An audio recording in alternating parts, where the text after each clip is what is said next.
20 years of expertise and one conversation.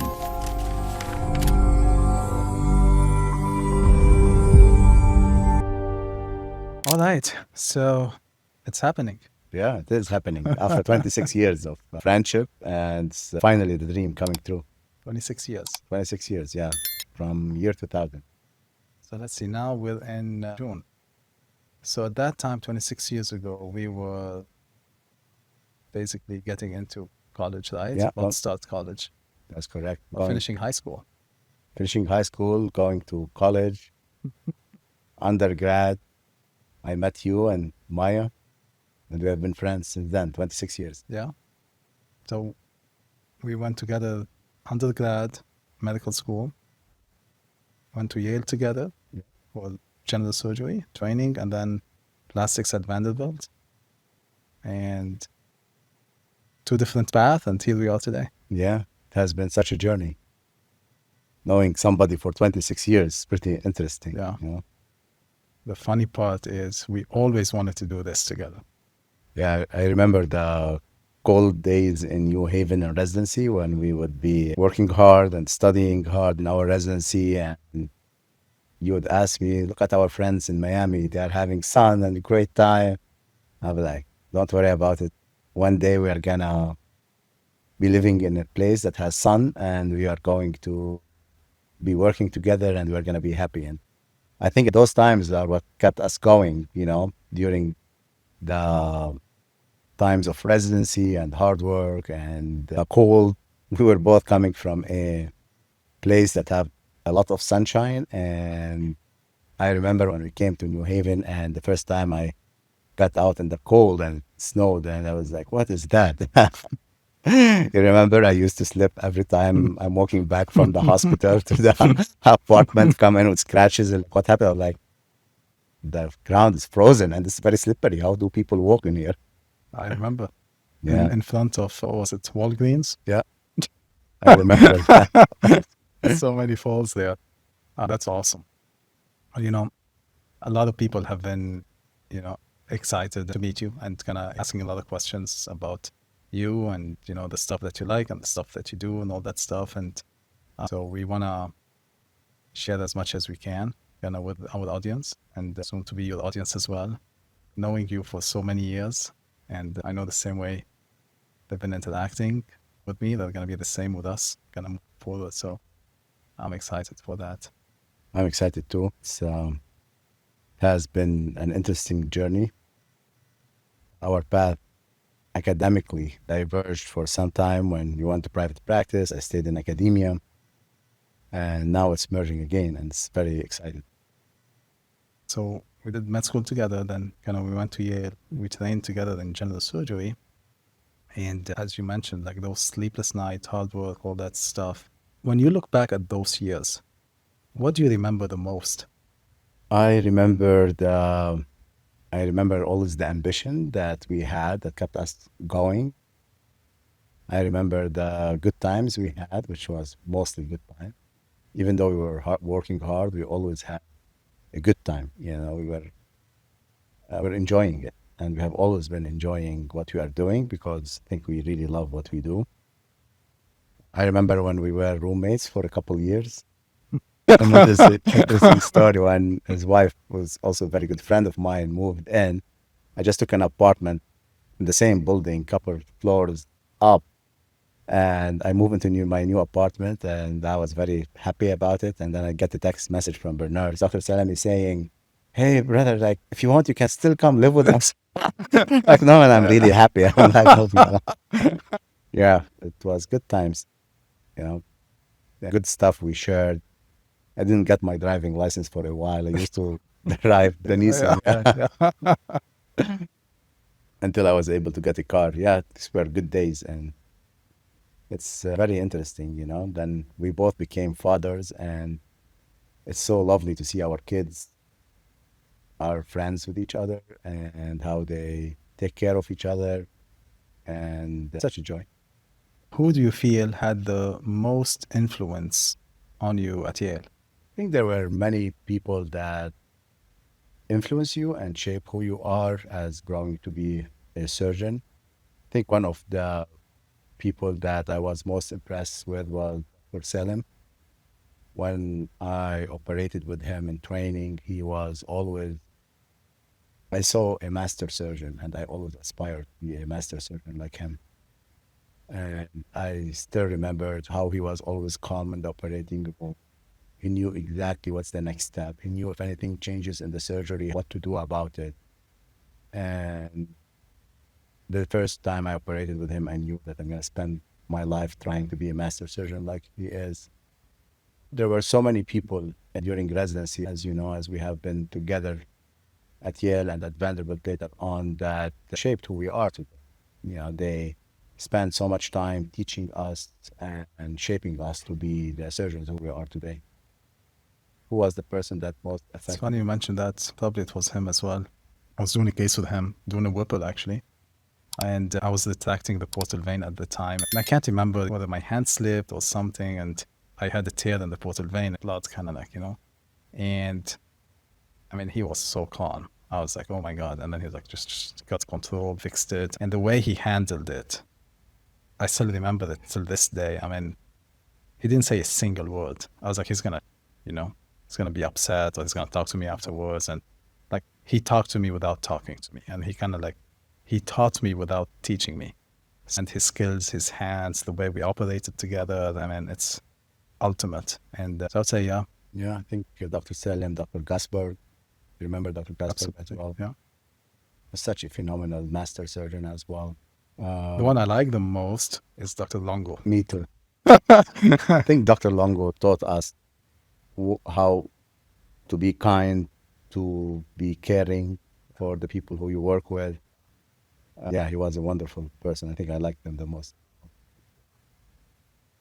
And then we came to Vandy. And I know you've trained at Vandy, and then you stayed there, as an assistant professor, and then you go through the ranks, and you accomplished so many things at Vandy. Let's talk a little bit about your training. Looking at the training, what's the best memory of your training, and what's the worst memory of your training? I think the best memories will be when you are going from one step to the other, when we were prelim and when to become categorical, when we matched to plastic surgery, because each one of those steps were one step closer to our final goal.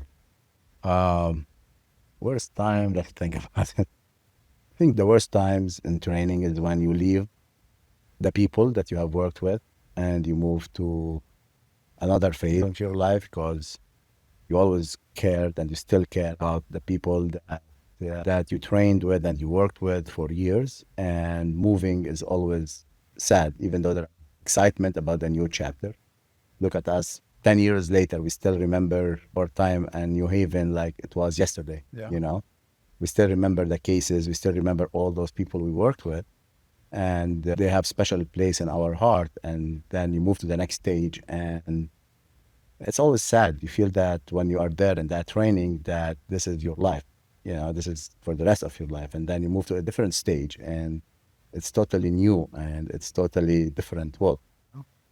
And you make new connections and you build new friendships, but it's always there is always sadness in moving.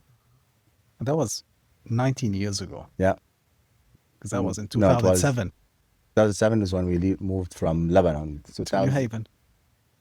Yeah, you moved in 2007. I moved in 2009. Yeah, but in New Haven, yeah, the time in New Haven, it was As like you long. think about it as if it was just yesterday. Still remember the cases. Still Yeah. remember the people you worked Yeah. with, the people who trained you and shaped you to be who we are today. Yeah, absolutely.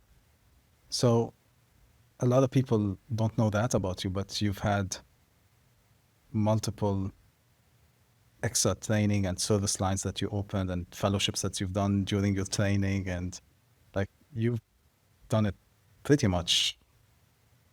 You've done it all. You've published, you've done the research, you've gone academic, you've gone like. Tell us a little bit about that. Like, you finished, you've done great in plastics, you trained, you joined Vandy. Tell us a little bit about your path. Yeah, I think when I finished my training at Vandy, I had a wonderful chairman who just started, and I get very excited to join as faculty and stay on the staff and help build the program that we built together. It was a wonderful 10 years. The last 10 years in which being in plastic surgery, only plastic surgery, it was wonderful. First, I started as assistant professor, trying to get my cases and collecting the boards and going through that phase and trying to establish myself as a surgeon. And then with time, started taking more responsibilities like the director of lab, trying to answer questions and research about the different stuff. And then more about managing and building teams and making sure you can build a whole team. The whole point of building a team in medicine is to be able to provide safe care. I was a safety officer for a very long time and then the vice chair of the clinical affairs. All these were all centered around building a team that can take care of patients and provide safe care for the patients. And that helped me as a person grow a lot. And in addition to your technical skills, my technical skills were always growing, and my social skills, interaction with people has always been growing, and leadership skills are growing. Me as a person was still growing all these 10 years. And it was a beautiful journey. And I think it eventually led to where I am now and led to our next steps. That's awesome. So you mentioned a few things that I'd like to kind of go deep on. Safety officer, what does that entail? So with the safety officer, every time there is an incident or something that don't go according to protocol, you go ahead and review all the stuff that happened and why did that end up happening and find ways to prevent that from happening again. And during that process, when you review any incident that happens, whether it is anything, it can be, it can be the instruments are not sterile. Why were the instruments not sterile? You do what we call a root cause analysis. So you do that root cause analysis and you find why anything didn't go according to protocol. And building a protocol is how you can provide safe care because everyone knows exactly what they are doing. Everybody knows in case anything changes in the course. And as you know, surgery is 99.99% of the time, everything is going according to what you're expecting and what you have been doing. But sometimes things happen, and having a system that you are able to deal with anything that can happen is very important for safety. So I think serving as the safety officer for a few years helped me see the system differently, how you can build the team so that everything is safe and smooth. And as a friend and as a colleague, knowing you throughout those years, I can see how much you matured and evolved into that aspect. And you would tell me stuff that I'll be totally blindsided. I wouldn't even think about it.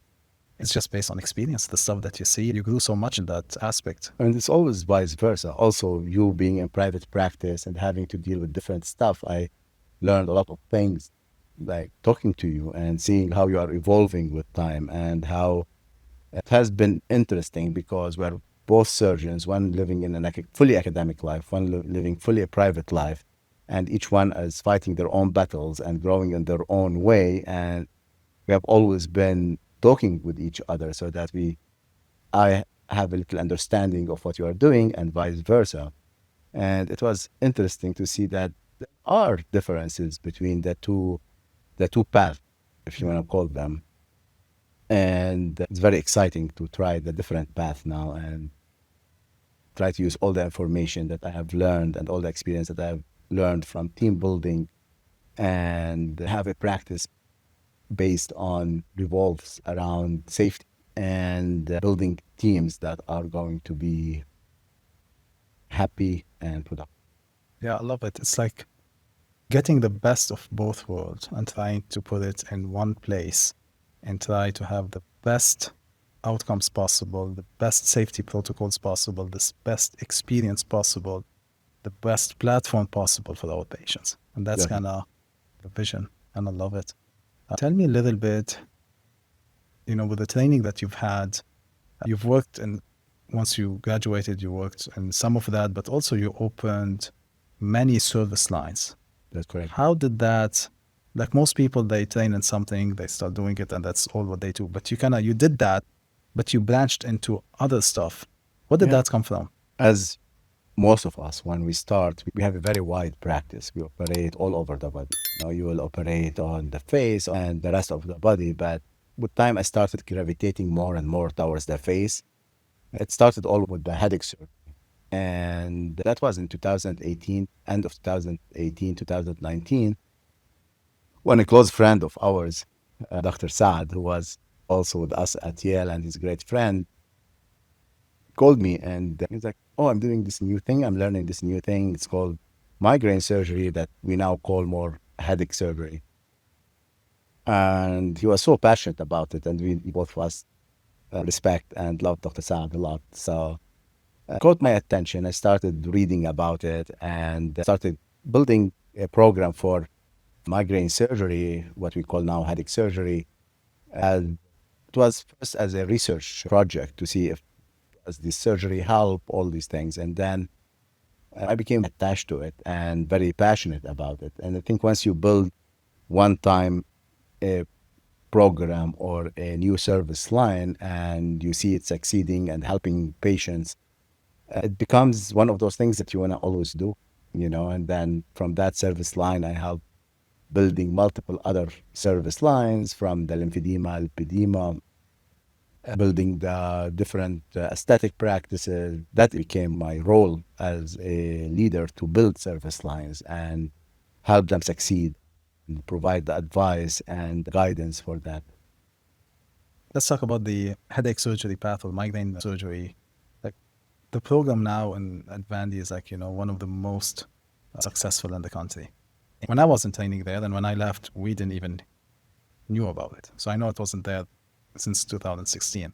When you started it, what do you think was unique with what you've done that you were able to get this program this successful in such a short period of time?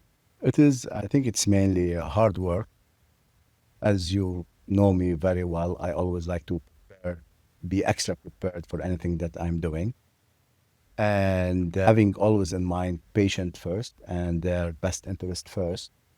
And that particular program, just seeing how much effect and how much difference you can make in those patients' life is very rewarding and something that you would want to do more and more. And then you go in to answer questions that haven't been answered in the migraine. And if I want to put it in word, if you are passionate about something and you put the hard work on it, I think you're always going to succeed, no matter what. And with time, I started to more and more gravitate to the things that I'm really very passionate about. And this is when I felt happier and I was more successful in what I'm doing. Let's move on to facelifts, specifically deep plane facelift. I know you've been super passionate about it. What's that passion coming from? What is it about? Very interesting question. It is, what is deep plane facelift? What is this mass lift? How old are these techniques? How facelifts, whether the first facelift was done in 1901. And for many years, surgeons did the same type of facelift. It was what we call skin-only facelift, in which the surgeons would come in and pull the skin, cut the excess skin, and close the incision. The issues with these facelifts are that the closure was always under tension, which led to widened scars, and it gave unnatural pulled appearance. And I think what gave facelifts the bad stigma. In the 70s, there were the SMAS plication or the SMAS lift, which addresses what's underneath the skin, which is working on the structure as well. And that solved the problem with the tension. So the surgeon would lift the skin, will move the SMAS, will placate the SMAS, fold it in itself, and secure it with sutures, which will solve a structural problem and will put the tissue that have descended with time where they used to be. Then in the 90s, there was the deep plane facelift, which became popular in the US with Dr. Hamra. And the deep plane facelift was a different technique, a different idea in which the surgeon will go below the structural layer, will release all the ligaments, and will pull the deep structures back to where they used to be, and that the skin will come with both the SMAS plication and the deep plane facelift are both valid techniques, and both of them in the hand of a experienced surgeon will result in good outcomes. I did smash left for a very long time, and when I started doing the deep plane facelift, I felt that in my hands I can get more natural and elegant results. And when I saw how much I'm able to get the results that I want, I was more excited about it and more passionate about it. And there is the facelift, it has the artistic part that is always very exciting about it. And specifically with the deep plane facelift, it is technically more challenging, and the surgeon is very careful about the nerves. And me working with the nerves for many, many years now, I gained more experience with handling the nerves with great care so that we can cause a problem. And yeah, having the ability to safely store what gravity and age have done to a face is very rewarding as well. I love the history behind it. And you feel the passion grew from seeing your patients happy? The passion, is it from the challenge of the case, the evolution of the case? I think it's more of the seeing the patients happy, doing something that has been. There is always a great reward if somebody comes to you and there is something that's bothering them and you can fix it. You always, every day, every one of us, we wake up and we want to go do something good, and doing something good is somebody who needs the help in that. It's very rewarding. And I always say that my team will always joke around in the operating room. They say, because I operate a lot, Dr. Assis enjoys operating more than playing golf or doing yoga or doing any of those other activities. And they ask me, why do you operate so much? Why do you do so many cases? And I'm like, I don't know what is something that is so you are so passionate about. Some people say playing video games, or going for a walk, or this is my favorite activity. And for me, really, my favorite activity is operating. And so the joke is always like Dr. Cassis gets paid for doing the thing that he loves. And you've done like 4,500 surgeries. In the last 7 years, that's correct. I looked at the numbers the other day, and when you're operating and doing surgery, you are not counting. And now as I'm transitioning, I was interested to know how many cases I have done in the last 7 years, and it was 4,500 cases. That's impressive. It's a very interesting specialty. And it is when you are passionate about something, then you don't feel that you're going to work. When you are doing what you love, you're not going to work a single day in your life. So in the 4,500 surgeries, do you feel that was a shift between first 1,000 versus second 1,000, or the first 2,000 versus last 2,000? Like, definitely. You can always perform with very good training. You can always perform surgery safely. But your skills and your efficiency and your experience definitely increases with time.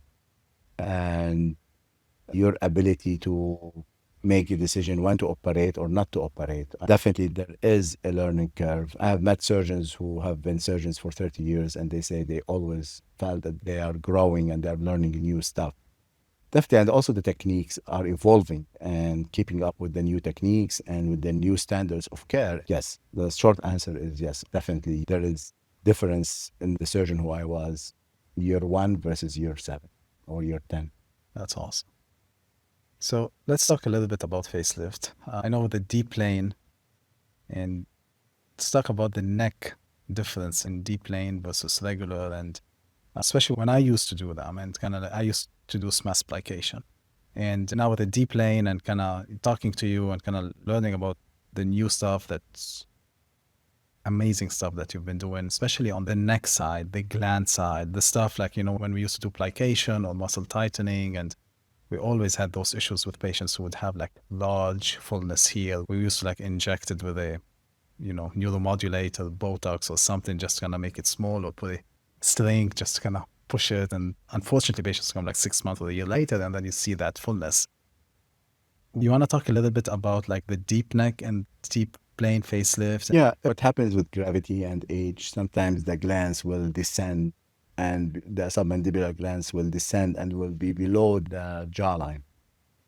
When that happens, there are different ways of dealing with it. Either you can tighten the platysma, which is the muscle that is keeping those glands in place, and unfortunately, that doesn't last very long because that platysma to begin with was not strong enough to hold these glands in place, and that's why they descended. So tightening them can work for a few months, but usually it doesn't work on the long run. Contouring those glands, which means removing the part that's below the mandible, can be very effective, as well as the other deep neck structures like shaving part of the muscle and taking the fat that is under the muscle. It is also patient dependent. A patient can come to you and they have some fullness under their mandible, under their jaw. And you're like, no, I don't care about having the most chiseled mandible, Then you can get them a very good improvement without doing a deep. But if a patient wants to have the most defined neck and jawline, I think doing the deep neck is very powerful in doing that. So not everybody is a candidate, but if somebody who has big, large glands that are herniating, then Yeah. really there's no way around it. And if they want to have a very chiseled neck, if you want to call it, because there are some patients who the glands will show only on the side view mostly, not on the anterior view. Sometimes they will show if they're really big on the anterior view. But some people have had them for many years and they're used to it, and they might not want to have contouring of their glands. It's very patient dependent.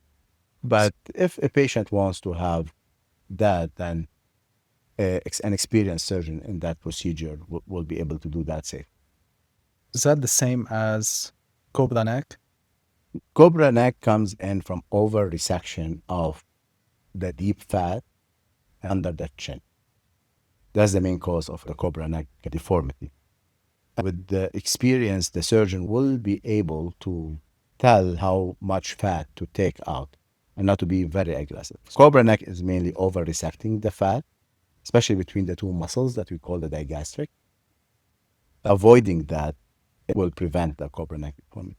So if somebody has tightening of the muscle, who have large glands, and those glands were not treated, and later on they prevent with fullness in the neck area, what would that be part? So that would not fit under cobra neck, it would fit as like... The cobra neck the cobra neck, you will see that there is, as if there is hollowing down in here, and there is what we call the triad in deep neck. So if you are going to take the fat that is below the platysma, which is the easiest part of the deep neck, you should be prepared to take as well part of the gland and part of the muscle. That's why we call it the triad. Either you do all three of them or you don't do any of them. Otherwise, there will be so much hollowness under the chin and there is volume here and it will not look good. That's why when I'm doing deep neck work, I will do first the glands, then come to the muscles, and then do the submental fat.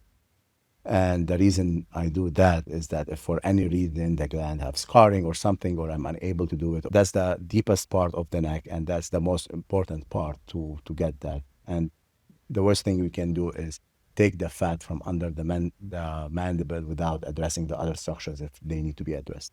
That makes total sense.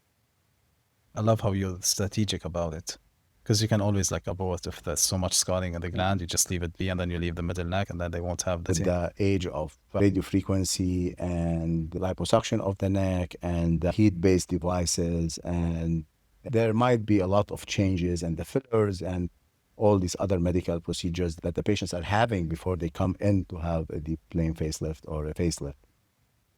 Knowing both techniques, knowing all the different ways that you can achieve a good result safely, I think it's very important. Because if for any reason you are doing a deep plane facelift and the patient have had so many permanent fillers and have a lot of scarring and granulomas and stuff like this, and you're comfortable with both techniques, you can always switch the technique, still get a great result, and be safe. It's the most important thing. Everyone who's going to have a facelift, their main thing is walking out safely. They definitely want a great result, but being safe is number one. It's always the number one goal is to be safe. Yeah. Is there like with the injectables that emulsify the fat, have you ever like done cases where, because we've seen like excessive scarring with those, where you had to convert from deep lane to SMAS, or is there certain injections where like they cause more scarring than others, and you'll be like kind of more worried before the case than other cases? It's more the radio frequency, the ultrasound, the heat-based devices that pretty much burn the deeper structures and cause scarring in there that can turn a case. Identifying the anatomy can become more difficult. But the experienced surgeon will take their time until they identify. And if at any point, I think one of the most important lessons I've learned, if you are doing a surgery and at any point, if you think this is not going to be safe, there is nothing wrong in backing off and saying like, I'm not going to be doing that because I don't want to cause harm. The number one goal is always never to cause harm. And that's where judgment come into play, talking about 4,500 surgeries. And as you do more surgeries, you know when to push, when not to push, and kind of how you evaluate things based on experience. And Exactly. I think what have changed with the maturity is that there is no ego when you are operating. This is a patient who had a family who are waiting to take them out. It's a happy experience when it's an aesthetic surgery and you want to do your best, that you are safe and you do no harm and get the best result that you can get with the given anatomy. is there anyone who's not a candidate for the deep lane facelift, assuming they're healthy, they're non-smoker, like no medical problems? I think if patient had really extensive injections in the face, and I have seen that, especially free silicone, the area can be very scarred. There will be a lot of granuloma. Wouldn't know exactly how much scarring is this or whether the plane that you're going to dissect beforehand. You can assume, but you can't know unless you start dissecting that plane. And if you see that it is unsafe, there is a lot of oozing and stuff, you can always switch to a SMAS application and achieve great result with that. That makes total sense, because otherwise it would be too dangerous. The risk is so high and the benefits, it's something. Other than that, maybe if patient had a trauma or surgery on their parotid gland, for example, or I had a patient a few months ago who had previously a deep laceration to the face in the area where the deep plane dissection is, and that laceration was pretty deep, that she had actually some nerve weakness in that area. So I know that that laceration went all the way down to the deep plane. And trying to do a deep plane facelift will have a very high risk of nerve injury. And doing just a SMAS application is the safer route. And that's what we ended up. Have you had any cases where you had to shave other glands other than the Mandibular glands, usually it is mostly, sometimes the tail of the parotid can be very prominent, and we shave, we can contour that as well. Sometimes we did bony work ahead of time if a mandible is too square, for example, and the patient wants it to be more narrow and triangular shape. Same for the forehead. Sometimes there are more bony work that can be done. Sometimes if the skin quality is not very good or there is really a lot of volume loss, like a massive weight loss, you might consider to do a procedure before the facelift to restore the volume or contour the bones. Or very few, in my experience and the people that I know, very few colleagues and physicians do bony work with facelift. I rarely hear that. Tell me more about that. Like it's thinking like how would you, so you would shave the bone or you would add to the bone, or yeah, let's say a mandible is very, very, very square shaped, and the patient has been bothered by it for a very long time. And like mandibles don't become, the bony mandible doesn't become square with age. Contrary, actually, the bone will resorb with age. But sometimes the patients will say, okay, I'm having this facelift. I've always been bothered by my mandible or by the angles, or that I feel that my mandible is square, other than what the soft tissue have done. And I have an extensive experience in that, in which we make an incision inside the mouth and we would shave the bone of the mandible, and that will give it a more narrow shape. It's a very safe procedure that I have performed hundreds of times. So you'll do the bone work as a separate As a procedure, and then you'll do the facelift in a different That's time. correct. Because once you do bone work, there will be swelling. By the time you close the incision, there will be swelling.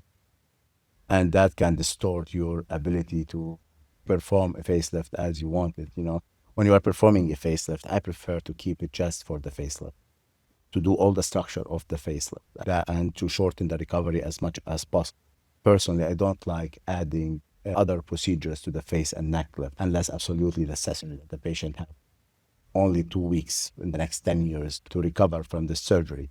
But I prefer to always, not even lasers or anything, I prefer to just put all my focus and energy to fix the structure.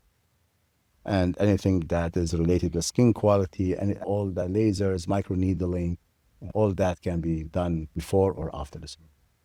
Will you be doing those in your practice, or will you send them back to the provider who's been doing that? I would be sending them for microneedling and any injectables, any lasers.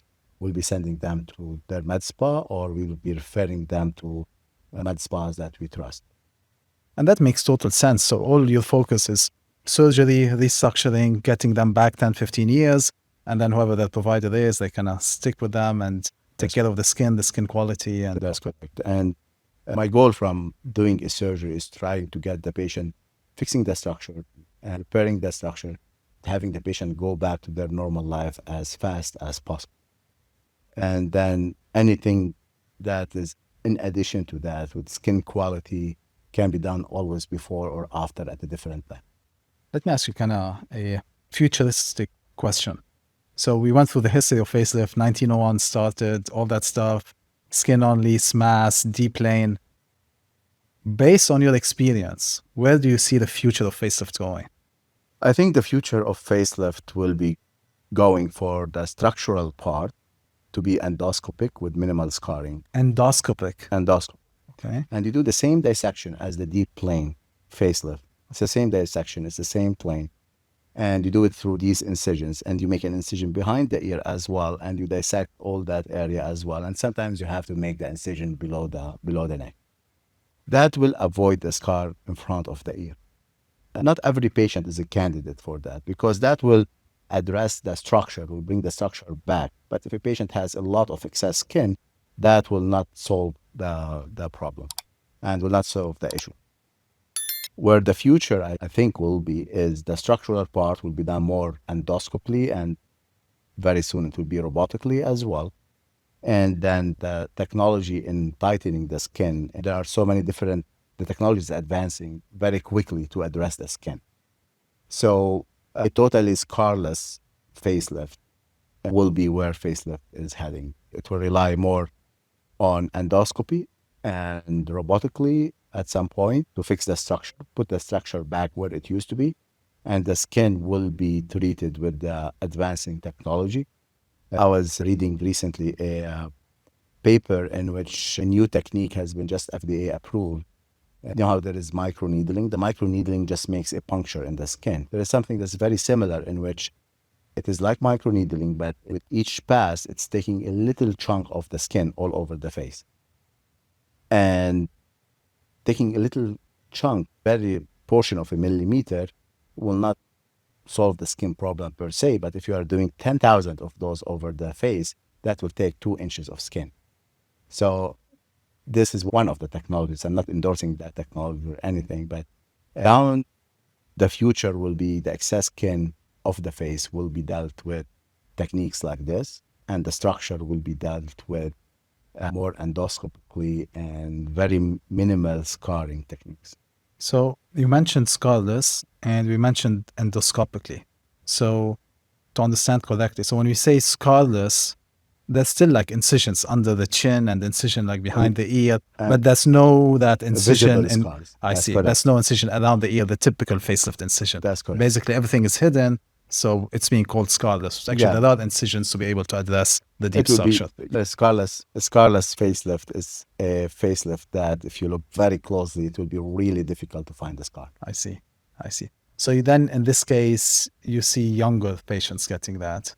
Yes, younger patients who don't have excess skin, patients in their early 40s who start seeing the deflation and the descent of their tissues will have an endoscopic facelift that will restore those tissues for the next 10, 15 years to their place, and they are very satisfied with that. It is 100% a deep plane facelift through a small incision. When is this doesn't work? That doesn't work when you have excess skin, because if you pull the structure back, then you have the skin bunching. But down the line, I can see that if the patient have excess skin, as the technology is advancing, you will treat that first and then you will fix the structure, or you can do it the same. So endoscopically or endoscopic facelift, so it's a deep plane facelift. 100%. Can you do endoscopic and being on top, like SMAS placation endoscopic? No, Topic, it's a deep plane. that will be really tough, because when you are doing a SMAS plication, you are going between the skin and the SMAS layer. That is where the fat layer is. And that area is very few millimeters, it's thin. So if you are trying to do it with the endoscope, it's not going to be feasible. While the deep plane, there are natural gliding spaces, like the prezygomatic, the prezygomatic space, the premesenteric space. So you're entering into those natural spaces, and there are natural glide planes that we call, and that's why you can do it with the endoscope. But dissecting between the skin and the SMAS will be impossible. What about for the deep neck? The deep neck is all addressed through an incision that is already very well concealed. Many patients come in and they have already a scar down there. If you remember when you were kids, you are running around, when you fall on your face, you always have a scar in that area. And that scar is so well concealed. And it might be that you can go at some point smaller with that scar and be able to resect the glands and do all of that with the endoscope. But at this point, because the scar is very well hidden, it's not the priority, I think. It gives you direct access. That's like correct. It's here, you go in this, you see the glands, you see the fat, you see the muscle. And To explain it a little bit better, all the endoscopy that is different, the difference between endoscopic deep plane facelift and the regular deep plane facelift is you are trying to avoid the incision that goes in here and in front of the ear. This much to this much. Because anything behind the ear here, it will be really difficult to see. And if you are doing an endoscopic facelift, by definition, you don't have a lot of excess skin. You can redistribute some of the skin that bunches up in here. You will be able to redistribute it into the scalp. You can redistribute the skin in here back to the hair and the neck. But all what the endoscopic deep plane facelift is trying to avoid this section from here. That at the same time, that section can be, in the hands of a very experienced surgeon, can be camouflaged and hidden very well. The scar that is left from that area, if it is very well performed, it can be barely visible. that's awesome. Based on your experience, what's the biggest fear that most patients have before that facelift? The biggest fears are visible scars, unnatural appearance of the pulled face, and not looking like themselves. That makes total sense. These are the three fears that the patients come in and they say, I wanna have the surgery, but I wanna still look like myself. And I feel with the deep plane facelift, the way, at least in my hands, the way the SMAS is released and redraped back to its place, there is no pulling on the deep muscles because it's released from them. There are those retaining ligaments of the face that are set in here, set in the cervical area, set in here. And those ligaments, they connect the SMAS, the skin, to the deep muscles that move the face. And if you are just tightening the SMAS, you are pulling on those muscles. While if you release that SMAS layer, which is the structural component of the face, and you redrape it, release it from all those muscles, when you are redraping it, in my hands, I feel that there is no flattening of the face. You are just bringing that tissue back and securing it. There isn't that tension, pull look that can happen with other techniques. That being said, there are many surgeons who have achieved wonderful results with this SMAS plication, and it's a totally valid. Let's talk about recovery after facelift. Specifically after the deep plane facelift. Is it same recovery after like regular facelift? Is it shorter? Is it longer? How is it different? I think it's pretty similar. The differences that I have noticed is that with the deep plane, there is more swelling. but there is less bruising because the area that you are, the area of what we call delamination, where you are separating the skin from the SMAS, is much smaller with the deep plane. We separate the skin from the SMAS layer only until this point, and then you are pulling the SMAS from here back to here to the ear, especially with the preservation facelift that is now what most people are doing, is that we have much less area of delamination in which the skin is separated from the deep SMAS layer. I feel that I have seen that the bruising is much less because the blood supply to the skin is more intact with bringing all the structures back together. What I've noticed is that in the first 2 days, the patients are feeling great. Day 3, the swelling is at its max. There's a big emotional component at that time. Patients question what they did, if they did the right thing or not, and there is all that swelling that's going on. So day 1 to 3, there isn't sharp pain. There is more like mild to moderate discomfort. Then day 4 and forward, it's every day it gets better and better and better. By 4 to 6 weeks, most of the swelling, 80 to 90% of the swelling and the bruising and everything is gone. And patients are pretty much back to their normal life at 4 weeks. So I would say the first 2 weeks are the time in which, after 2 weeks, the patients are able to go back to a desk job, are able to hide whatever little bruising is left with makeup, with light makeup, and can restore mild social interactions, mild to moderate. When can they go back to the gym? At 4 to 6 weeks, if everything looks healed and good, at 4 to 6 weeks, the time they can start working up their way back to at the gym. I always advise the patients to ambulate, to switch their activity instead of going to the gym and going for a run. Try to go for a walk more. At 1 week, start as soon as they can finish the surgery and they are walking around, it's good. And then with time to start walking more and more, that is very helpful to prevent any blood clots or anything like that, like happen after any surgery. And usually by 4 to 6 weeks, patients are back to full up. That was good. All right. I'm super excited to be here today. It's been a long journey. We've known each other for 26 years and always gave you hard time. I don't think so, except one. I think there is only one time in 26 years that you gave me a hard time. It's a funny story, huh? So I'll tell the story now. Okay, go One ahead. time, like me and Dr. Salameh, we were roommates in New Haven when we were at Yale in training. And I love ice. Whatever I drink water, anything, I drink it with ice. And Dr. Salameh came into the house and opened the freezer, and I used all the ice. And he was tired, post-call, and he was like, Salam, where is the ice? I told you, every time you put the ice, you use the ice, fill it back on. I'm like, no worries, man, it's okay. I went down and brought like 50 pounds of ice. I filled the fridge, took the food out, put the ice for him. Remember? Of course I remember. So the funny part is you would use the ice and you'll put it back Empty. in the freezer. So when you open, you think there's like ice in it, and you take it out, you're like, okay. That in 26 years, I think was our biggest fight. It was. I was upset for like 2 minutes. So kind of like a little bit of background story for the audience. We went to undergrad together, med Yeah. school. In med school, that's where I met my wife, Maya, and we were in the same class, Yeah. all 3 of us.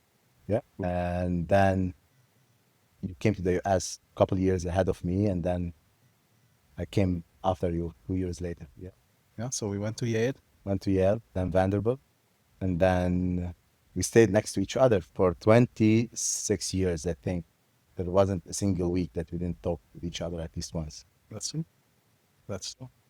So my recollection, undergrad was great, med school was great. We came to Yale. We worked so hard. We took calls together, and you did great over there. I think it was great times. Yale was a wonderful place to train. I think the thing that affected both of us was the weather. We haven't experienced such cold before and gloomy. I think that was the thing that we were always like, why is it so cold? And like when the winter starts, it stays there for 6, or it feels like it's there for 8 months. Yeah, it was a great journey. We had a lot of good times throughout these years. I can't remember the story. I was flying out and I needed somebody to cover me, and we were at Bridgeport Hospital.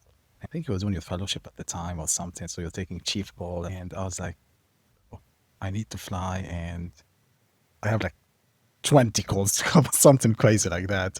And you're like, yeah, I got you. Don't worry. I was like, what do you mean? You're like, just go and I'll take care of it. I'm like, what if you're on call or like 2 days? It's like, man, it doesn't matter. Just go, come back whenever you want to come back. Those good days, you know. I still Having remember friends that stay with you forever is one of the most precious gifts you can. And another funny part is, so once my wife, who's also a physician, Maya got a flat tire. And she doesn't call me, she calls you. I remember that. I'm like, what? She's like, Salam, I have a flat tire. I'm like, okay. I go change the flat tire. I like drive it. I'm like, did you call her now? She's like, I don't. Can't go in flat tire. Great. Yeah, it's good days. It was a great time in which we worked a lot and we learned a lot, and we were very lucky and privileged to be trained by master surgeons all throughout our career, whether at Yale or at Vanderbilt, and be on the receiving end of a lot of care and support from so many people that invested in us over these. Absolutely. We stand on the shoulders of giants. No question about it. No question about it. Another funny story, kind of, we'll lump those funny stories. And I remember once we had Maya's mom, she was visiting and she bought this like huge, what was it, like desk or... No, it was a cupboard. I'm sure you remember. And we were like, yeah, and the call at the time, that wasn't the 80-hour rule or something like that. So we were like 30-something hours at the hospital working nonstop. Come home, we needed a few hours of rest, and then we needed to go back at night to cover for another 30 hours. Yeah. And she grabs us and makes us put that cupboard. It took us like 8 hours. She tried to bribe us with a meal, you remember? And then by the time we were finished, we barely were able to eat and then go back to work. And worse is that at some point she was holding one of the big pieces of wood, and Bernard is working and somehow it slid on his ankle and I had to carry him back to call. You remember? Your leg was hurting. Was it your ankle? That it was like you had like pain in your ankle. You were limping for like a month afterwards. I think that was one of the not super smart decisions that we made in our life. And yeah, you have a history with injuring your legs. You remember when we did Tough Mudder also? yeah, tell me about that. Like we were doing Tough Mudder and we went up onto the hill and somebody was throwing. When we were going down the hill, stones started falling with people going down and gaining speed, and one of them hit you on your leg. And I have a picture of that. A very That's cool why we picture. have that picture of you holding me yeah, up. and I had to carry you for a few miles. I always wondered. Remember why when the my leg stones was- were falling down? I then- totally blanked about that part.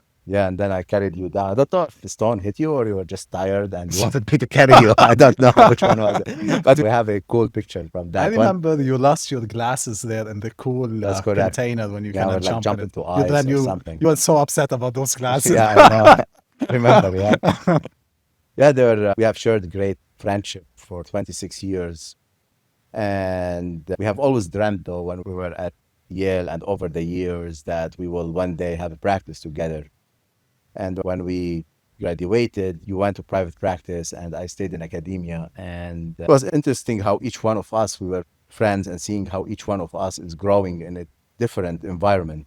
And you learn so much with the private practice about running practice and all these things. And I learned a lot about the team building and other stuff with academia. And it's very exciting now to see that we are going to join our forces at this point in our life and open a new chapter and start a new chapter. I'm very excited about it. Yeah, it's impressive when you kind of look back at it. I remember very well because I started the practice in 2016 and you called me in 2018, I think, or 2019. Yeah. And you're like, hey, 2018, I think. It's like, hey, let's, because that's been our dream from day one. That's correct. It's like, hey, I'm going up. I'm like, man, I can barely survive. I think that's what I called it. I was like, I don't know. I remember a lot of plastic surgeons watching this and different physicians will understand what you are talking about. It is when you're going out, you have no money, you have no experience in running a business, and it's very jarring and it's very overwhelming, But it is amazing because you were able to grow in private practice and I was able to grow in academia. And each one of us learned a different set of skills over these years. And combining these skills is gonna be something I am very excited to see how it's gonna turn out. Kind of looking back at it, back then it didn't feel good because Yeah. you wanted to do it for all those years. But now when I look back at it, I love that that happened to us because you grew so much. Like the stuff that you learned, the stuff that you built, the stuff that you've done, you would have never been able to do that in private practice. And same, I feel the same with you. You learn a different skill set by being in private practice. And even though throughout the years we were always sharing the information, it's great to finally be able to be on the same team again and build something that we're going to be both very proud of. That's exciting. I think our patients are going to love it. It's going to be great for the community. It's going to be very rewarding. And it's just going to be great. Very excited. So tell me a little bit about you. Like, what defines you? How did you get to be at this point? Your mental state, your hobbies, what do you do for fun? Yeah, for what motivates me is trying to do the right thing every day. I wake up, I just want to be a good person. I want to do the right thing. Most importantly, after having my son 2.5 years ago, all what I think about is I want to be a good example for him. And I want to be the best version of myself. What defines me at this point, I think, number one is being a father. I do my best to try to be a good father and to be a good husband and to be a good friend for the people who have been with me and be appreciative of all the friendships and all the people that have invested in me over the years. It's amazing. And now with this transition, you are moving from one chapter in your life to the other chapter. You always reflect back on those years and all those mentors and friends and family that have invested in you and supported you and to be who you are today and to be who I would always like to be is just a good person who is waking up, taking care of his family and his friends and taking care of his patients and making sure to be a good role model for my child. That's mainly it.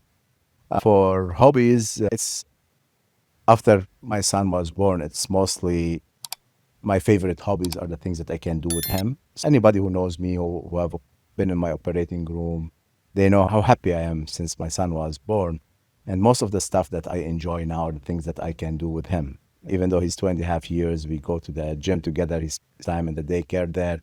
We go to hikes together, we go swimming in the river, we go for very long walks, we go to the zoo, we go to his jumping place, we go take our kids together there to the zoo, to all these things. Spending time with my son and my wife and my friends is the most valuable time I spend now. As you know, with our job, you work very hard. You are always preparing for your cases, making sure that everything is under control and you're providing safe care. And very important to have a very clear mind all the time because our job is stressful. And having clear mind, the best way I found to clear my mind is always to be in nature with people that I love, mainly my son, my wife, you, Patrick, multiple other friends that I have. That's the most rewarding part. And especially with your wife being a surgeon as well. That's correct. And raising a child while you have two parents as surgeons and making sure that you find the time for uninterrupted time for your family is something that is very important. I love it. I love it. So tell me a little bit about migraine surgery. How did that all start? So migraine surgery, or what we call now mostly headache surgery, is a out of the blue. One of our good friends, Dr. Saad, who was with us at Yale, and he's still very close friend to us. They used to call us the triad, if you remember.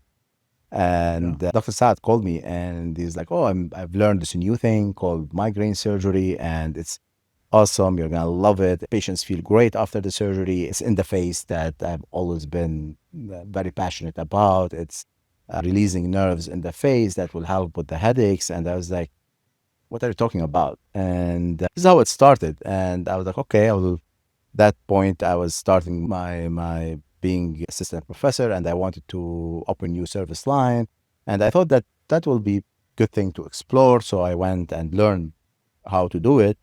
And I still remember the first few patients that I did the surgery on.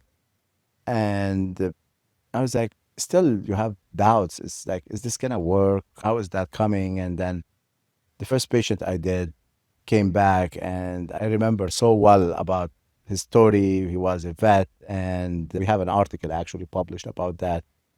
And he's such a loving father, and he couldn't continue with his career. He couldn't continue with, it was very, like, headaches have taken over his life, and you do this surgery on him, and I decompress some nerves, and that patient is coming back, and I'm all anxious about it. And he came in, and he was like so happy, and this is a different person, and followed him for years after, seeing how his life turned around. It was very moving, I would say. It's very impactful. And so over the years, this is how it started. And over the years, I continued to grow that practice. I've done more than 500 migraine surgeries, and it's still one of those things that I'm super passionate about because how much impact it has. Will you continue to do migraine Yes, surgery? definitely. That's the migraine surgery. We had these discussions multiple times together. Migraine surgery is one of those things that are very impactful. It's one of those things that are just amazing to do. So your practice will be mainly focusing on deep plane facelifts, migraine surgery, and rhinoplasty. That's correct. And additional face procedures. My practice moving forward will be mainly revolving around the face. For migraine surgery, how can somebody know at home whether they're is everyone candidate for this surgery, or? No, not everyone is a candidate for surgery. We estimate around 17% of patients who have headaches might be candidates for surgery. Who is a good candidate? A good candidate is a patient who can localize where their pain starts. So it's a patient who comes in and says, every time I have a headache, I have a pain either above my eye, I can put my finger on it exactly in here, and will be hurting so much. Or it's in my temple. I feel a pounding pain in my temple, and I know when that area becomes tender, then I'm going to have a headache. And it will be exactly, they can point with one finger where the pain starts. And if they move their finger 1 centimeter, it won't be tender. This is where the nerve is passing. This is where the sensory nerve that is supplying the face is exactly where it is, and it's inflamed, and this is why it's causing the headache. Or it can be in the back of the neck. The patients will tell you it starts in here and it comes to the front. And those patients who are able to localize their headache with one finger and it is consistent, this is every time where it starts, those are the patients who can be candidates for surgery. What are the stuff that you do to know if the patient is a candidate for surgery or not? So when a patient comes in for a consultation, first they fill a very detailed questionnaire that serves as a roadmap for me to start developing an idea whether that they are candidate or not. On the exam and on the history, the ability to pinpoint the area of tenderness with one finger is very important. So a patient comes and they have that point of tenderness, and ideally, if they have a headache that day, the second thing that we do is a nerve block. So we put 1 or 2 cc's of local anesthetic where that point of tenderness is, where the nerve is. And if that eliminates the pain, then it's a very good sign that this patient is a good candidate for the surgery. A localization with 1 point. Sometimes we use a Doppler, in which if at that area of tenderness, where most of the times there is a nerve there is a significant vessel that we can hear on the Doppler, that's an additional sign that is this vessel that is irritating that nerve, and the patient will be a candidate for surgery. So the vessel will be pushing on the nerve. That is correct. So those nerves, if you want to think about it, it's like carpal tunnel. Most people have heard of carpal tunnel. Patients with carpal tunnel have their median nerve passing through a tunnel in the wrist, and that will cause numbness in the hand, pain in the hand. And all what we do with the carpal tunnel surgery is that we open that tunnel where the nerve is passing. We don't actually touch the nerve. We just open that tunnel, and that will relieve the pain and will improve the strength of the hand. The migraine surgery is exactly the same as carpal tunnel surgery, but it is in the head. So what we do, the nerve can be compressed either by fascia, which is that thick covering of the muscle, or by bone, where the nerves are passing from the brain into the skin through the bone, or it can be compressed with an artery, or it can be compressed with a muscle. What's interesting is that a lot of times when I have those patients coming in for migraine surgery, they will be like, "You are a plastic surgeon. Why am I referred to a plastic surgeon for headache? And shouldn't I be going to see neurosurgery, for example?" And the story behind of that, how did plastic surgeons get involved in headache surgery in general, is that in year 2000, Dr. Gyron looked at all the patients that he have done cosmetic forehead rejuvenation procedures.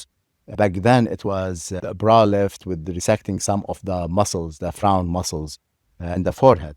And when you are resecting those muscles, you are preserving the nerve. So you are indirectly decompressing the nerve. He found out that 80% of the patients who had headaches and migraines reported significant improvement in their headaches. And this is what started it all. And now, after 26 years, there is a significant body of evidence that migraine surgery works on those patients. It's estimated that from the time of diagnosis of somebody with a headache that is related to a nerve compression until they get the surgery is 19 years. So That's patients a long time. suffer 19 years before they are referred for the headache surgery. And that time is going to continue to shrink as more neurologists are aware of it and more interventional pain doctors are aware of it. So awareness is going to be key to Of be course. able to shorten that. So hopefully that Yeah. that would help and Yeah. put the word out there. So with migraine surgery, so you mentioned, it can be on the front side, can be on the back side.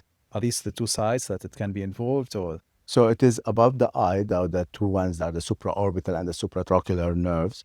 You have in the temple here, you have the auriculotemporal nerve and the zygomaticotemporal nerve, and you have the occipital, the greater and the lesser occipital nerves. And those patients will carry the diagnosis of occipital neuralgia. And the way these nerves interact with each other is very complex. We used to think that the trigeminal nerve that supplies the front of the face is totally separate than the occipital nerves. But 3-4 years ago, we found that there is actually a connection between the occipital nerve and the trigeminal nerve through the brain stem. So if the occipital nerve has a compression, it will radiate through the trigeminal nerve and the patients will have pain in the back and the front, but the original problem is actually in the occipital area. And there are also the headaches that come behind the eye, and these will be from a contact point or compression inside the nose. Those patients will have a deviated septum or that is touching the turbinate or something that we call Heller cells or concha bullosa and other stuff. And there are also less common sites that we call numellar. For example, a patient will come in and say, all my headaches start in here, which is there is no known nerve in that area. And if the patient have a point of pain that is not corresponding to a known nerve, and we put a Doppler signal, Doppler there, and we find a signal, that's a very good prognostic site that the surgery will actually work. And these are the main sites that we have. So basically, the front, temple, and the back. That's correct. And let's say, can it happen on both sides or one side? Yes, sometimes, most of the times, most common site that I've noticed over the last 7 years is the occipital area. And usually it is both sides. Very rarely it will be, patients will say it's only one side that starts. And what are the causes? Why is this nerve pinched? It is, a lot of times it is secondary to a trauma, a whiplash. Patients will have a whiplash, they feel good, they get an x-ray, there's no fracture. The skin is very elastic. So when you have a whiplash, the skin will not break, but there will be a scarring that happens inside in the muscles where those nerves are passing and they will pinch those nerves. So if you have a whiplash, the patient will most probably have that issue on both sides. Most of the times patients will say it's one side more than the other, but if there is pain on both sides on exam, then we will release both sides.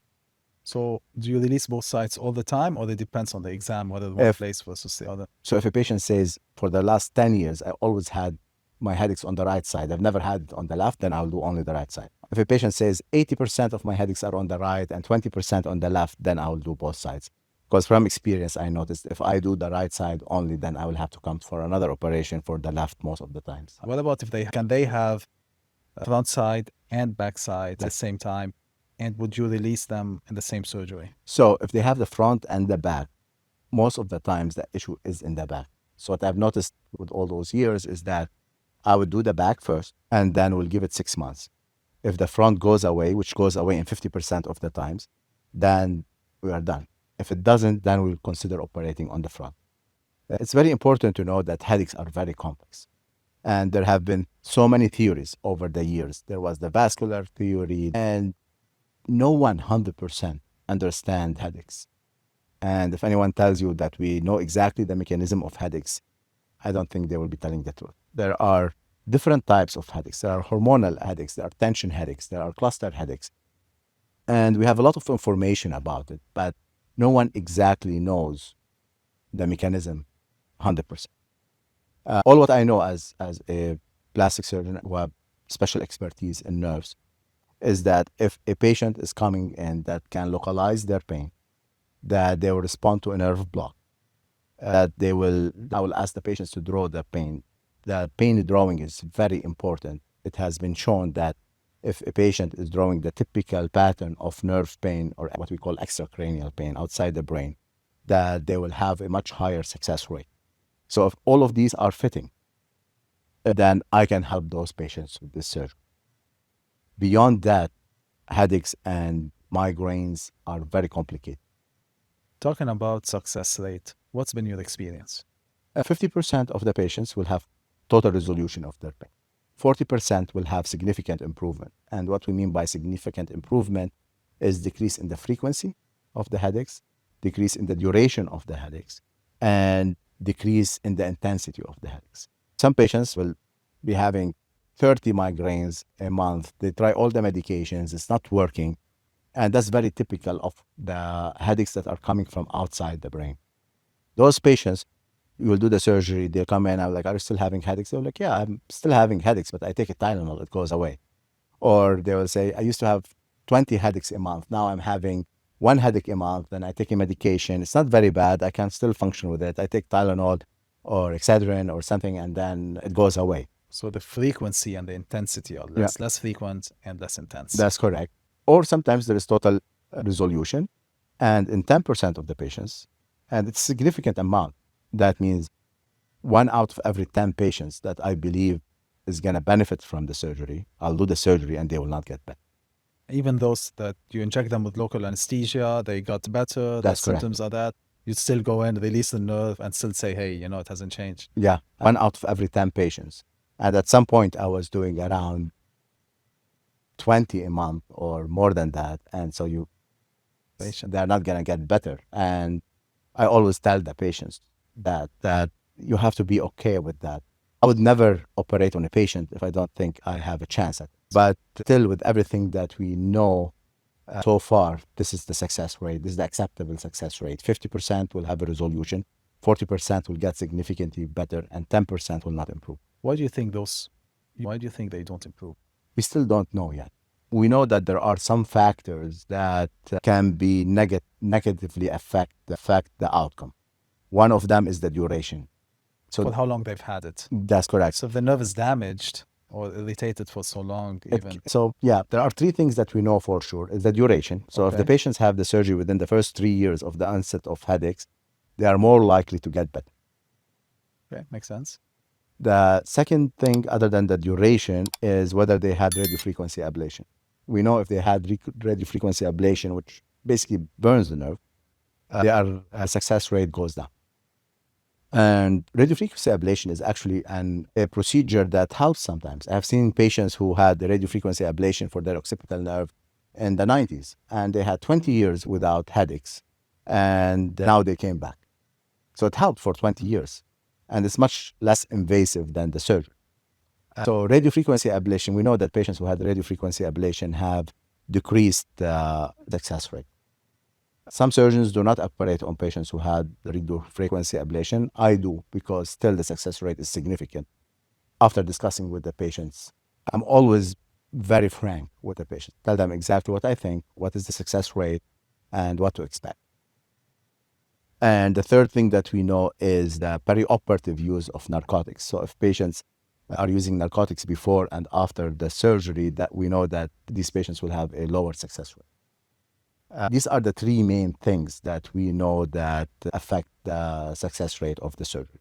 These factors are not prohibitive for the surgery, but as long as the patient knows that these are factors that will affect it. That being said, I have had many patients who had radiofrequency ablation and they have headaches for 40 years and they had the surgery and it worked great and they were very happy with it. Let's say somebody at home that's watching us and they have headaches and they have no idea what to do and they don't know how can they tell if they're a candidate for surgery or not. The best thing to do is every time you have a headache or just before you have a headache, press in the area above your eye on the bone here and in your temple, in the back of your neck, and check if there is something that is tender more than it should be. You will find the spot where the nerve is. If the headaches come in and you feel that it's half of your head and you press on these areas and they're not tender, most probably you're not a candidate for surgery. And sometimes patients have had these headaches for very long, but they never thought of checking. And so if you check and you find that there's consistency in that, then put your finger where it hurts and take a picture. Take a selfie with it, with your finger on the area that's tender, and save those pictures for a couple months. If you find that there is a pattern that every time the same area is tender, then look for a headache surgeon next to you. Ask your neurologist to refer you to a headache surgeon and you'll get evaluated and you'll see if that will work. And does it have to be like on one side versus the other side, or it can be? Most of the times it's on both sides. It can be one nerve pinched on one side, but the pain is basically on both sides. If the headache is on both sides, let's say it's in the back and they have headache on one side, the nerve that is tender will be on that side and the other one will be maybe tender, maybe less tender. But the main thing is being able to localize the pain. Many patients who have these headaches for a very long time, they know. When I'm training other physicians and they say, how do you know? I always say the patient will tell you. What's the recovery after this type of surgery? So it depends on whether it's the occipital or the front. For the occipital, we make an incision in the hair, inside the hair. There are two ways of doing it, either a vertical incision or a transverse incision. I do the transverse incision. And I started, I think the first couple hundred cases, I did the vertical, then I tried the transverse, and since then I believe that the transverse in my hands have better results. The surgery is under general anesthesia. It takes 1 hour. Patient goes home the same day. Very rarely they have a drain. Usually they don't have a drain. They will have absorbable sutures. And the recovery for the occipital is around 4 to 6 weeks, in which I tell the patients with occipital, you cannot drive for 2 weeks for safety because the neck might be a little bit stiff after the surgery and you want to have the reflexes good for driving.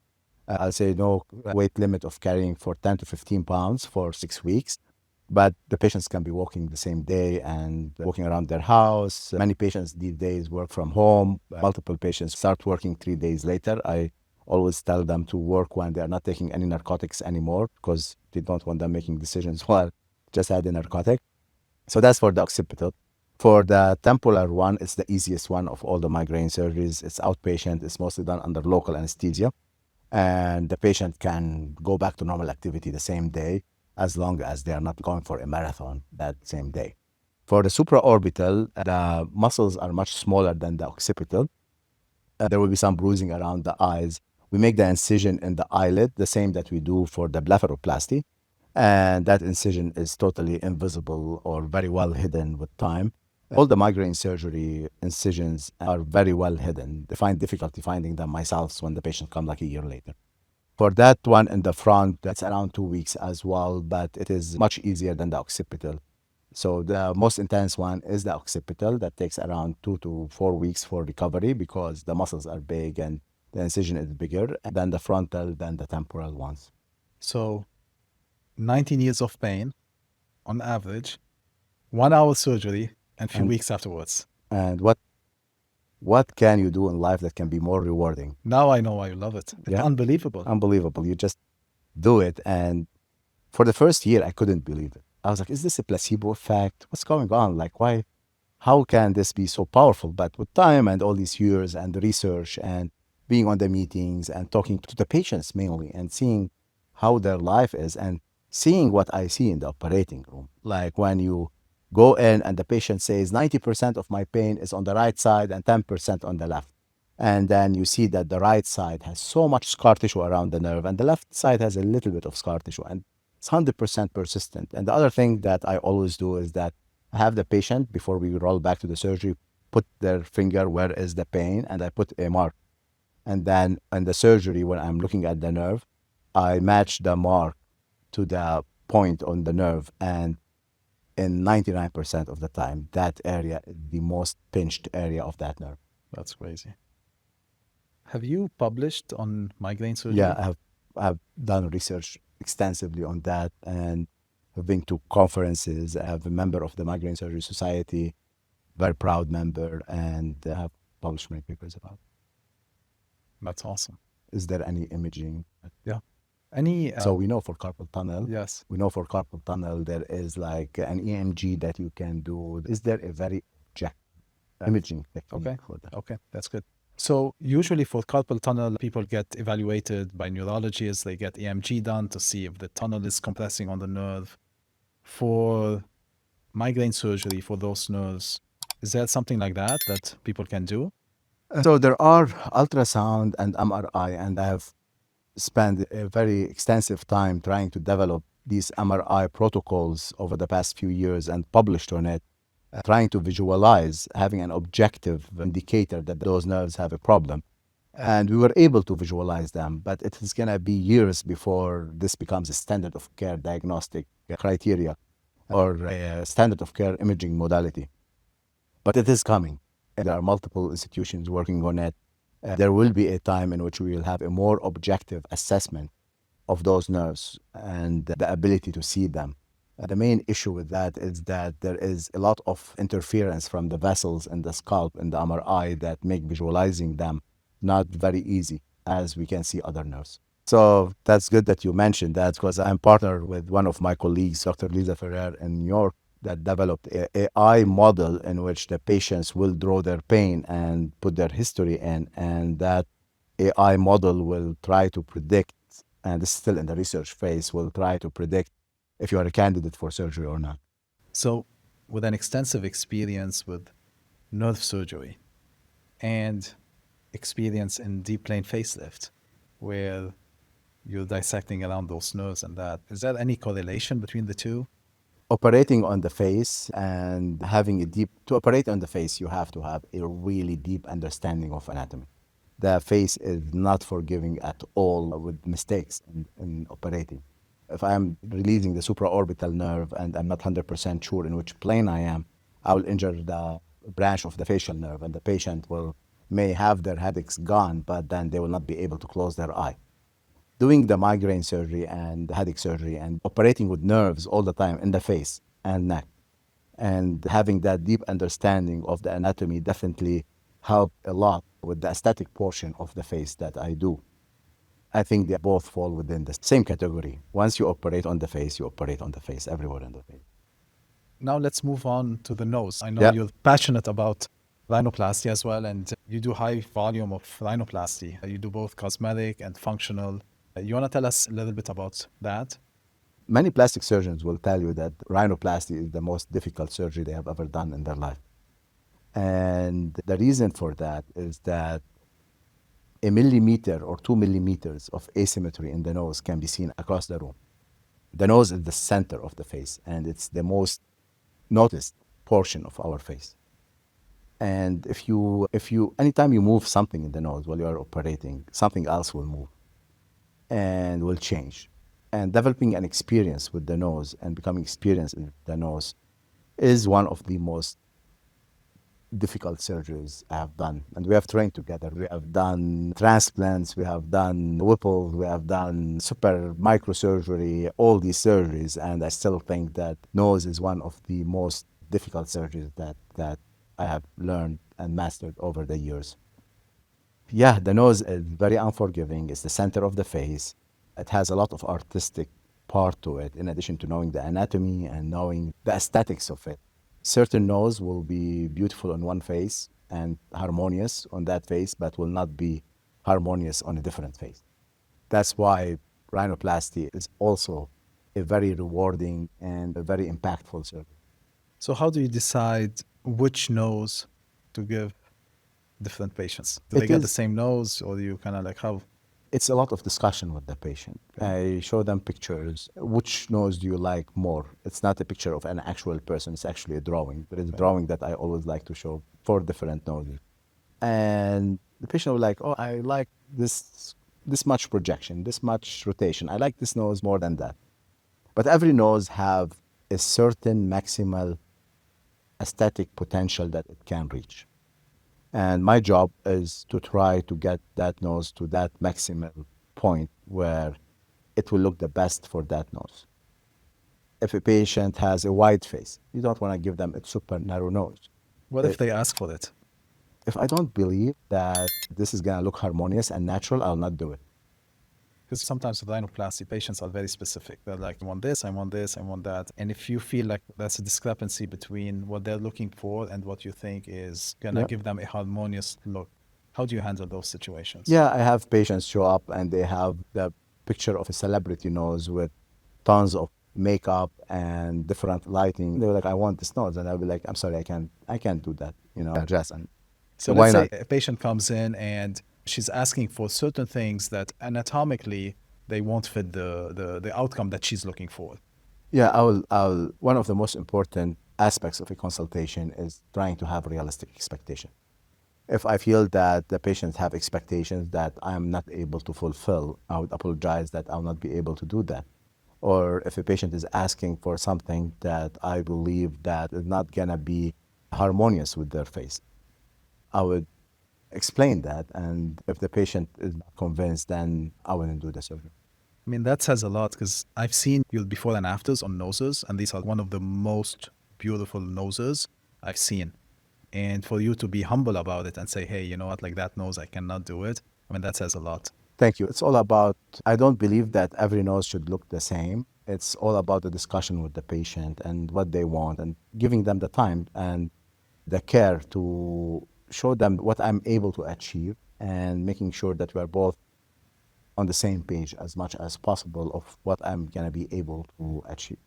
Do you fix the bleeding at the same time as you're fixing the cosmetic results? That's correct. If there is a septal deviation or hypertrophic turbinate or nasal valve collapse, I definitely do that. Have you ever had somebody where, hey, I just want to have the cosmetic aspect and I don't care about the functional, but they have a functional problem? How would you address those? Usually it's the other way around. Patients will have a functional problem, but at the same time, they have a very prominent hump and they have a bulbous tip drooping, and they come in and they will be just want my functional problem fixed. And with those patients, I will say that's totally okay. I think it's very rare for a patient to come in for a cosmetic. If they can't breathe, they will want Back that. off that for me. And I'm trying to tie it, like, I know with ENT practices, a lot of them, they get functional noses, and some of them, at least when I was doing noses almost 10 years ago, and so a lot of the practices won't do cosmetic rhinoplasties, they will That's do right. functional, and for the patients who are interested in doing both, they would refer those to me at the time. Is that something that you've experienced, or it's things are different and currently where you are? With time, I became very comfortable doing the functional part of the nose. And I think every rhinoplasty surgeon should have a very in-depth understanding of the functional part. I have done multiple times. Patient will be with ENT doing a functional rhino and they want the aesthetic part, and the ENT will do the functional, I'll do the aesthetics, and sometimes the patient I will do both parts. And yeah, I have had all different situations. That being said, one of the things that, to go back to our previous conversation, is that one of the worst things we can do is come in, do a rhinoplasty on a patient who doesn't have a breathing problem and give them a breathing problem. They look great, but no, they can't breathe. Yeah, and again, medicine is all about doing no harm. Of course. And sometimes certain noses, if you push beyond a certain level, you are going to cause a breathing problem. And that's something that I don't want to. That's why the best way to describe this, every nose have a certain maximal aesthetic potential. And this is how much I would do, and not beyond that. Because going beyond that is going to be where problems with breathing, with the saddle nose, with collapsed nose can happen. I love that. What about ethnic rhinoplasty? I know some surgeons do it, some surgeons don't do it. Do you do ethnic? Yes, I do. I do ethnic rhinoplasty and have extensive experience in that. And that's a whole different. It's a new world. It's like another surgery. That's a whole new different subspecialty. And it's very important for the surgeon to be very mindful about keeping the ethnic identity of the nose and the face. And yeah, there is a lot of literature about it. And I have done many ethnic rhinoplasties. Do you do your noses open or close? Both, depending on the patient. The difference between the open and then the closed is a 8 millimeter incision in. If I feel that I'm able to do it closed safely and get the same result, I'll do it closed. If I feel that I need to open to get the best result safely, I'll do open. What about preservation? Rhinoplasty is a great technique, and on certain patients who are candidates for it, I will do it, and I do it.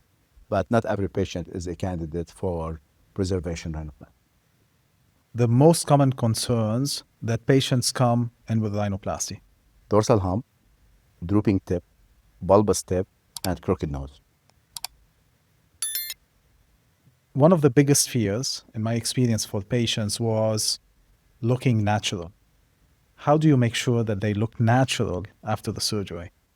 The things that make the nose look most unnatural is over projection, over rotation, or under. So there is a balance. Being in the balance of that nose, because there are things that you can change in the nose, there are things that you can't change. The envelope of the nose, there are so many factors that are going on when I'm talking to the patient, and when I'm looking at the nose, there will be 100 things going on my brain of what I can do and what I can't do. Trying to achieve what is the maximal aesthetic potential for that nose without pushing more, this is where you get the most natural. That's kind of like what you were talking about, being harmonious to the face. 100%. I think if you're getting that harmonious look, they're going to look natural, right? Because it fits. 100%. Having the same nose that looks great on somebody will look not good at all on somebody else. That makes total sense. Let me ask you about nose fillers. Some patients are candidates for nose fillers, some patients are not candidate, and how do you navigate that? I strongly recommend against nose fillers. You do? Yes. Nose fillers are known to be a dangerous zone for fillers. It can cause blindness, can cause necrosis of the nose, and there are very few areas in which I have a very strong opinion about it, and the nose is one of them. I'm very surprised that you said that, because I know you very well and you're very cautious about recommending certain things. Have you seen like people with negative experiences with nasal fillers? I have never done nasal fillers myself, and I have seen there are danger areas in the face that fillers should not be used, like in the glabella, in the nose. These are a no-no. The risks are really tremendous, and they are very dangerous, like blindness, necrosis. These things can disfigure someone and have a huge impact. And I strongly recommend against fillers in the nose. So even cosmetically, like somebody have like, kind of like volume loss here in the bone, little bit of filler to kind of make even if it's cosmetically easy and doable, you still recommend against it. Because the risks are so high. Definitely at the end of the day, patient, once they know the risks and benefits, they have the right to do make their own decision. But for me, I would never do a nose filler. I would recommend against. Okay. Fillers in the lips, fillers in the cheeks, fillers in the jawline are all okay. But it's all risk versus benefit.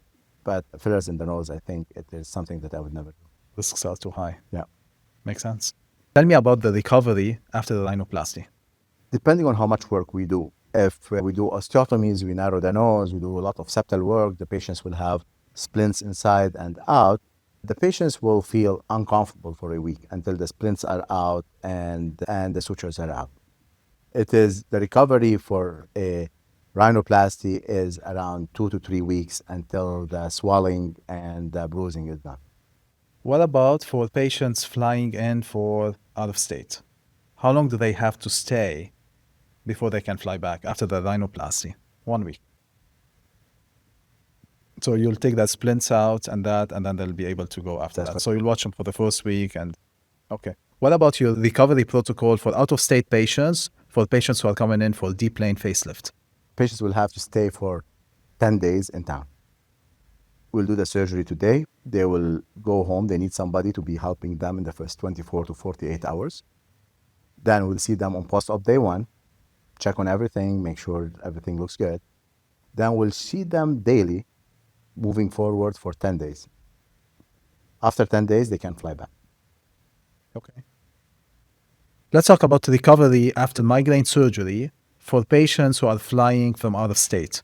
For migraine surgery, most of the patients will fly the second day back home, and they will come back as needed.